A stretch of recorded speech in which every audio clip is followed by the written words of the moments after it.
Jusqu'à 9h, Good Morning Business. Effectivement, on reçoit un peu l'investisseur mystère, parce que quand on a regardé le dossier de la Banque européenne d'investissement, Ambroise Fayol, vous êtes son vice-président, vous êtes partout.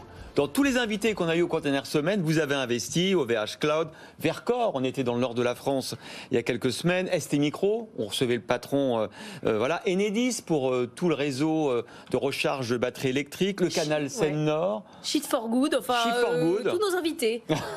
Regardez Good Morning Business peut-être, puis après vous investissez. Non, c'est le contraire. Non mais formidable, parce que d'ailleurs ce qui est intéressant, ce qui vous distingue peut-être des autres fonds d'investissement, c'est que vous ne faites quasiment que du vert. À 70%, vous fléchez l'argent de l'Europe vers des investissements verts.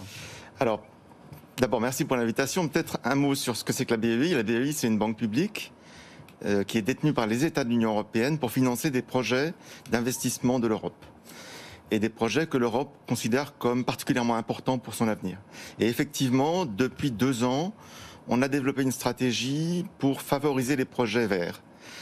Et alors en France, où on annonce c'est aujourd'hui qu'on a fait 10 milliards d'euros de prêts en 2022. Mais c'est énorme, pour la France, 10 milliards d'euros, oui. Au total, c'est 70 milliards, et dont 10 milliards en France. Donc on est un des très grands pays bénéficiaires de la BEI, effectivement. Ouais. C'est pas assez connu, donc je vous remercie beaucoup de m'inviter pour pouvoir le dire sur ce plateau.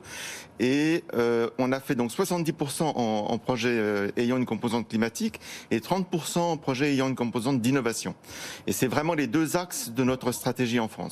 C'est lié à quoi? C'est lié à des entreprises qui ont bien compris que pour aller chercher des fonds européens, il allait falloir se verdir. C'est lié à une présentation, une pléthore d'entreprises en France spécifiquement. Comment ça se fait qu'on arrive à capter plus que les autres pays, plus que l'Allemagne, hein, puisque en montant même en volume, on est derrière l'Italie, mais devant l'Allemagne. Comment ça se fait? Je pense que c'est le résultat d'une ambition de la BEI de se transformer en Banque européenne du climat, et qui correspond dans ce pays à un nombre très important de projets, que ce soit en faveur de la souveraineté numérique, le cloud, que ce soit en faveur de la souveraineté dans le domaine industriel avec des projets. ST Micro. ST Micro, c'est la 7e fois qu'on leur a prêté, et des volumes importants, hein.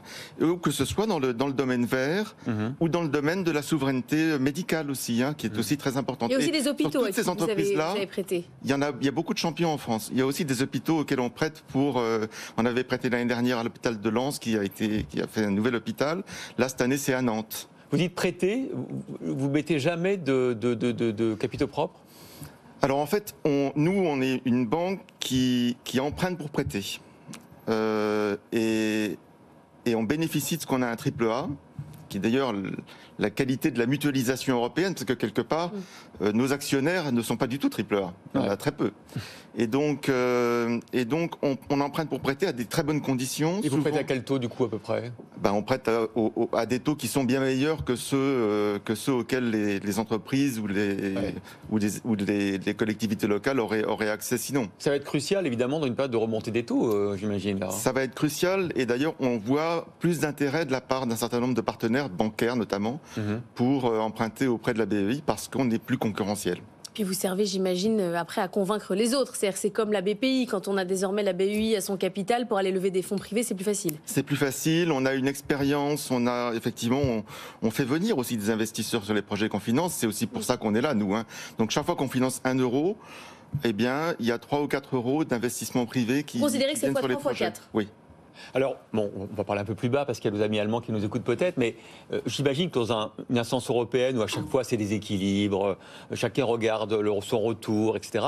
Là, le fait qu'effectivement on soit devant l'Allemagne en termes d'investissement de la BEI, ça ne vous pose pas des problèmes? Vous ne faites pas tirer les oreilles par moment? Vous êtes indépendant? Vous choisissez en fonction de la qualité des projets? Comment vous faites? Alors, on finance un petit peu plus de projets en France qu'en Allemagne, ça c'est vrai. En même temps, c'est en fonction des projets qui nous sont proposés. Et que les équipes, qui sont des équipes indépendantes de services de la banque, on est une banque d'ingénieurs, hein, arrivent à financer ou pas. Et là, en réalité, cette année, on a financé plus de projets en France qu'en Allemagne. C'est en général le cas, pas toutes les années. Et c'est aussi le résultat de ce que, en France, on a réussi, je trouve, à bien combiner l'aspect indépendance énergétique, et donc besoin d'investissement vert, et aussi souveraineté industrielle et besoin de relancer l'industrie. Donc, comment est votre bureau là pour 2023 ? Il est plein de piles de dossiers français ou il y a quand même une diversification ? Alors, il y a beaucoup de dossiers français, il y a beaucoup de dossiers en dehors de France et on est très heureux des projets qui nous sont proposés en ce moment. Alors ce qui est intéressant, c'est qu'évidemment, vous incarnez aussi un virage stratégique en Europe parce que vous choisissez des filières, vous choisissez des secteurs, des technologies, l'électrique, l'hydrogène, etc. Est-ce que vous êtes sûr de faire les bons choix ? Est-ce qu'une banque publique fait de meilleurs choix que les investisseurs privés ? C'est vrai que c'est un débat en Europe, hein, le retour effectivement des subventions, de l'intérêt de l'Europe pour les investissements industriels. Alors, je vous dirais deux choses. D'abord, je ne pense pas qu'une banque publique fasse de meilleurs choix qu'une banque privée. Je pense en revanche que ce qui est important pour nous, c'est d'être neutre d'un point de vue du choix de la technologie. Et donc, on finance autant des projets de différentes possibilités de faire de l'hydrogène, par exemple.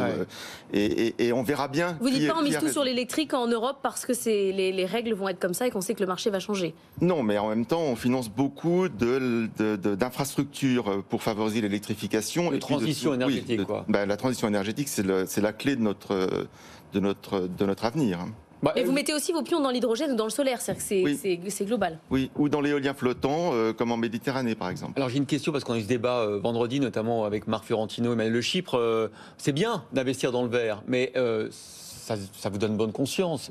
Mais est-ce que les Européens n'ont pas besoin d'abord d'hydrocarbures, de pétrole ? Est-ce que le fait de ne pas investir dans les hydrocarbures, pardon, je fais du politiquement incorrect, mais c'est pas à terme du baril à 300, 400 euros et des Européens qui seront dans la rue parce que le prix du litre d'essence sera à 3 euros ?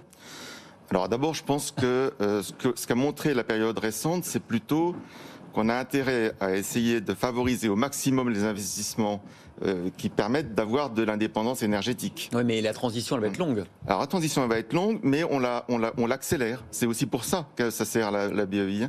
Essayer de faire plus vite, plus fort, pour essayer d'être le plus possible indépendant d'un point de vue énergétique. Et d'ailleurs, au niveau de l'Europe, en moyenne, on finance chaque année 10 milliards d'euros de projets dans le domaine de l'énergie.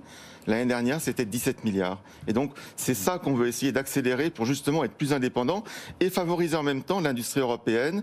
Et c'est bien ce qu'on a quand on finance des grands projets comme le verdissement de la fabrication de l'acier ou du ciment. Est-ce que vous avez l'impression que c'est assez pour pouvoir contrer notamment l'IRA américain, où il va falloir augmenter votre budget considérablement pour arriver au même niveau ? En tout cas, on est prêt à faire plus et on attend les décisions des leaders, des chefs d'État et de gouvernement européens qui vont se réunir prochainement sur ce sujet. Bah oui, on attend nous aussi la réponse ferme à l'IRA américain. Merci Ambroise Fayol, vice-président de la Banque européenne d'investissement.